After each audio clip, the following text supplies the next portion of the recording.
त्यावेळेला अकबराची 14 फरमानं मिळाली.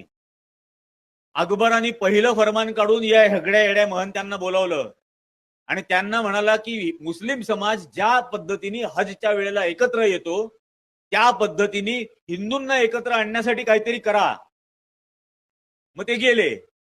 मग ते काही दिवसांनी परत आले आणि मग म्हटले की आमच्या पुराणामध्ये एक कथा आहे, देव आणि राक्षसांमध्ये काय ते समुद्र मंथन झालं आणि मग त्यात अमृत निघाल्यावर अमृत घेऊन देव पळाले, राक्षस मागे लागले, त्याचे 4 थेंब भारतात कुठेतरी सांडले 4 ठिकाणी. त्या 4 ठिकाणी हे करता येईल. मग म्हणे याचा खर्च कसा करायचा. मग त्यांनी या 4ही ठिकाणी 2-2, 2.5 हजार एकर जमिनी यांना दान केल्या. अकबराची दानपत्र आजही आहेत त्र्यंबकेश्वर, नाशिक आणि इतर ठिकाणची, हरिद्वार, उज्जैन आणि अलाहाबादची. अकबराने दान केल्या की या जमिनींवरती 12 वर्षात जो महसूल जमा होईल त्या महसुलातून तिथला कुंभमेळा घ्या.